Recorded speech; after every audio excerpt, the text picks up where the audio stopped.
अस्सलाम वालेकुम my dear students, I hope आप सब ठीक ठाक होंगे। आज हम बात करेंगे लिक्विड डोजेज फॉर्म की एक दूसरी शक्ल के बारे में जिसको हम पेरेंटल डोजेज फॉर्म कहते हैं।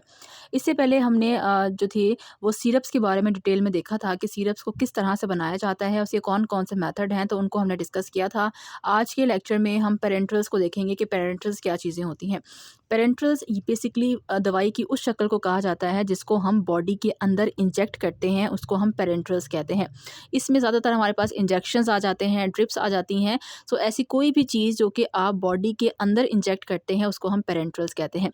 बुक के अंदर पेरेंटल्स की मेथड ऑफ प्रिपरेशन या मेथड ऑफ मैन्युफैक्चरिंग मेंशन नहीं है, सिर्फ़ और सिर्फ पेरेंटल्स की स्टेरिलाइजेशन के ऊपर ज़ोर दिया गया है। सो आज के लेक्चर में हम उस छोटे से टॉपिक को कवर करेंगे।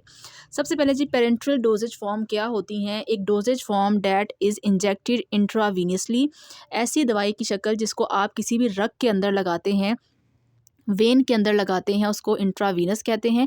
वेन्स कहाँ होती हैं? वेन्स जो हैं, अगर हम स्किन की बात करें तो हमारी स्किन के ऊपर ये जो ब्लू कलर की आपको नज़र आ रही हैं, ये सारी की सारी जो हैं वो वेन्स हैं। ये वेन्स जो हैं हमारी बॉडी की सरफेस के ऊपर हमें प्रॉपर नज़र आती हैं और इसके अंदर भी इंजेक्शन जो है वो इंसर्ट किया जाता है। ये थोड़ा-सा पेनफुल प्रोसीजर होता है इसमें, क्योंकि जो आपके पास ड्रग है वो डायरेक्ट आपके ब्लड के अंदर जाती है। फिर आता है इंट्रामस्कुलरली।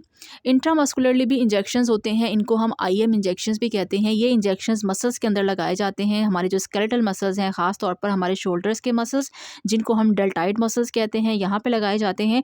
और हमारे जो हिप मसल्स हैं वहाँ पे भी ये इंजेक्शन जो है लगाए जाते हैं। इससे जो हमारी ड्रग है वो हमारे मसल्स के अंदर जाती है।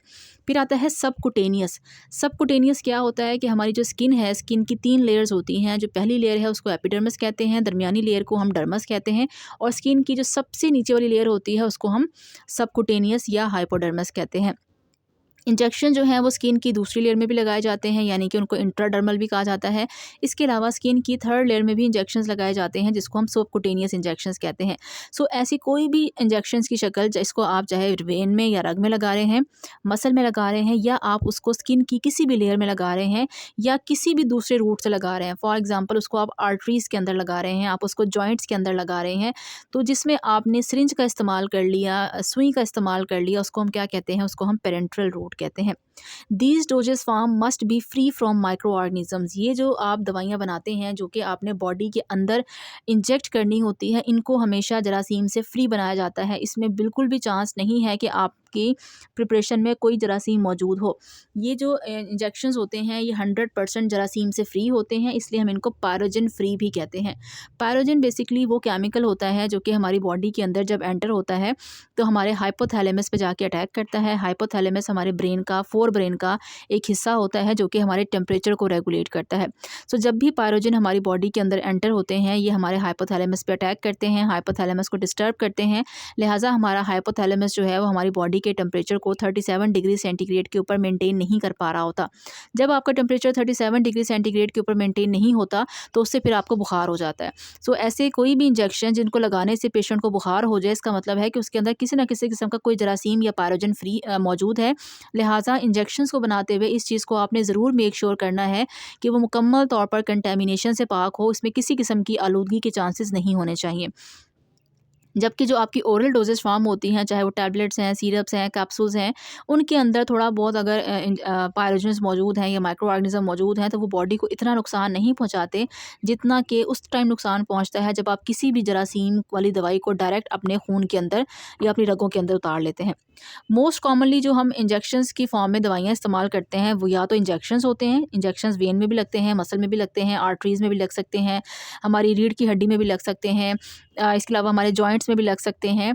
इसके अलावा इंट्रावीनस इन्फ्यूजन्स होती हैं। इन्फ्यूजन से मुराद होती है ड्रिप। ड्रिप क्या होता है? ड्रिप एक बड़ी अमाउंट में जब आप कोई दवाई पेशेंट की बॉडी में इंजेक्ट करते हैं तो उसको हम इन्फ्यूजन या ड्रिप कहते हैं। जैसे कि डेक्सट्रोज की ड्रिप लगती हैं, नॉर्मल सलाइन की ड्रिप लगती हैं, वो 500 ml की भी हो सकती है, 250 ml की भी हो सकती है, 1000 ml की या 1 लीटर की भी ड्रिप जो है वो मौजूद होती हैं। फिर आता है powders for injections. Powders for injections क्या होते हैं? कुछ इंजेक्शंस ऐसे होते हैं जो मार्केट के अंदर आपको बने बनाए मिलते हैं, यानी कि उसके अंदर लिक्विड भी होता है और उसके अंदर ड्रग भी मौजूद होती है। आपने जस्ट क्या करना होता है, इंजेक्शन को खोलना होता है और अपने जो भी आपकी जो सिरिंज है आपने उसको फिल करना होता है और पेशेंट की बॉडी में लगा देना होता है। इनको हम कहते हैं प्रिपेयर्ड इंजेक्शंस।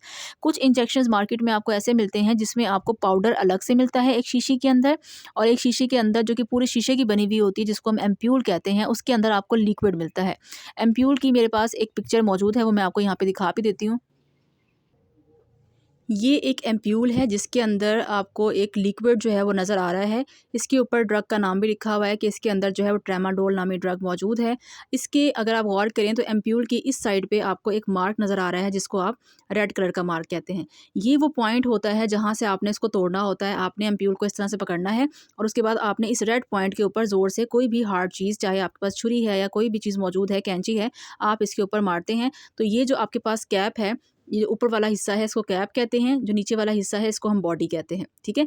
तो ये बनाया इस तरह से जाता है कि इस पॉइंट पर कैप को बॉडी के साथ फ्यूज़ किया हुआ होता है, जिसकी वजह से ये दोनों आपस में अच्छे से जॉइंट हो जाते हैं। जब हम इसको तोड़ते हैं तो इसमें इस तरह से आवाज़ आती है और ये आपके पास कैप सेपरेट हो जाती है और नीचे आपके पास ये डब्बी बच जाती है जिसके अंदर आपके पास लिक्विड मौजूद होता है। उसके बाद आप इसके अंदर सिरिंज को डालते हैं और इससे अपना जितनी भी ड्रग आपको चाहिए उतनी आप इसमें से ड्रग ले लेते हैं। ये जो आपके पास मौजूद है, ये हमारे पास एम्प्यूल है जिसके अंदर लिक्विड डोजेज फ़ॉर्म होती है। इसके अलावा हमारे पास जो है कुछ वाइल्स मौजूद होती हैं। वाइल्स इस टाइम मेरे पास अवेलेबल नहीं है। वाइल्स क्या होती हैं, ये भी शीशे की बनी हुई होती हैं, बट इसकी जो कैप होती है वो रबड़ की बनी हुई होती है या वो स्टील की बनी हुई होती है। इसके अराउंड में स्टील होता है और दरमियान में रबड़ होता है। उसके अंदर मोस्टली पाउडर्स रखे जाते हैं। अब उसमें क्या करना होता है, कुछ दवाइयाँ ऐसी होती हैं जिनको हम रेडी टू मिक्स नहीं कर सकते, क्योंकि अगर उनको फ़ौरी तौर पर या काफ़ी लंबे टाइम्स के लिए मिक्स करके छोड़ दिया जाए तो वो आपस में रिएक्ट कर सकती हैं। तो फिर हम क्या करते हैं कि उस ड्रग का जो लिक्विड होता है उसको इस तरह के एम्प्यूल के अंदर फिल कर लेते हैं और उसका जो पाउडर होता है उसको हम वाइल के अंदर फिल कर लेते हैं। उसके बाद जब भी हमने इसको इंजेक्शन को लगाना होता है, हम इसको तोड़ते हैं, साथ में वाइल को खोलते हैं और इन दोनों को आपस में मिक्स करते हैं और मिक्स करने के बाद हम उसको बॉडी के अंदर इंजेक्ट करते हैं।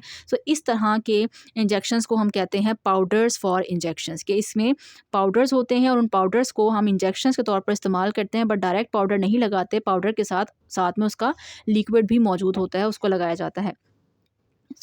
Manufacturing process should meet the requirement of good manufacturing practice. बड़ा इंपॉर्टेंट एमसीक्यू है कि जब भी आपने कोई भी पेरेंटल डोजेज फॉर्म बनानी है तो हमेशा आपने गुड मैन्युफैक्चरिंग प्रैक्टिस का ख्याल करना है, कि यानी कि जहाँ पे भी आप दवाई को तैयार कर रहे हैं, प्रैक्टिस कर रहे हैं दवाई की, वो अच्छी हो, एनवायरनमेंट अच्छा हो, साफ़ सुथरा हो, किसी भी किस्म के कंटेमिनेशन के चांसेस ना हो।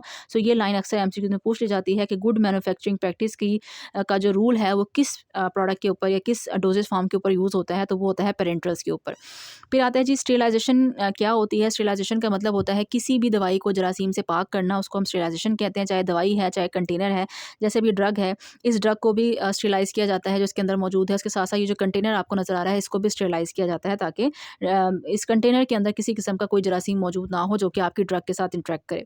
स्टेरिलाइजेशन एक नेसेसरी प्रोसेस है for the complete destruction of spore forming and the non spore forming micro organisms. Micro organism से मुराद होते हैं जरासीम, जैसे कि बैक्टीरिया, वायरस। अब बैक्टीरिया वायरस स्पोर्स बनाते हैं, यानी कि वो अंडे दे सकते हैं, और नॉन स्पोर फार्मिंग होते हैं जो कि मैच्योर होते हैं, जिन्होंने भी अंडे नहीं दिए होते। तो चाहे आपके पास अंडे वाले छोटे जरासीम मौजूद हों या बड़े जरासीम मौजूद हों, आपकी इस प्रोडक्ट के अंदर किसी भी किस्म के माइक्रो ऑर्गेनिज्म मौजूद नहीं होने चाहिए। देन हमारे पास आता है कि एफिशिएंसी ऑफ स्टेरिलाइजेशन, की जो स्टेरिलाइजेशन का प्रोसेस है, इसकी जो एफिशिएंसी होती है वो डिपेंड करती है नेचर ऑफ द प्रोडक्ट, कि आप कौन सा प्रोडक्ट यूज़ कर रहे हैं, किस तरह के प्रोडक्ट को आप स्टेरिलाइज़ करना चाहते हैं।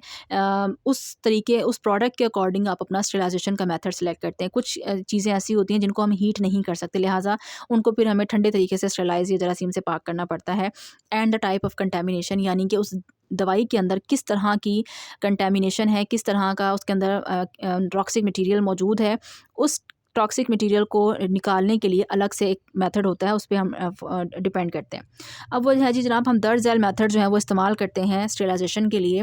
जब भी स्टेरिलाइजेशन करते हैं तो या तो हम स्टीम के ज़रिए से कर सकते हैं, यानी कि बुखारात के ज़रिए से कर सकते हैं, जिसमें वाटर को स्टीम की फॉर्म में कन्वर्ट किया जाता है। उसमें हम एक मशीन यूज़ करते हैं जिसका नाम होता है ऑटोक्लेव। ऑटोक्लेव के ज़रिए से भी चीज़ों को स्टेरिलाइज़ किया जाता है।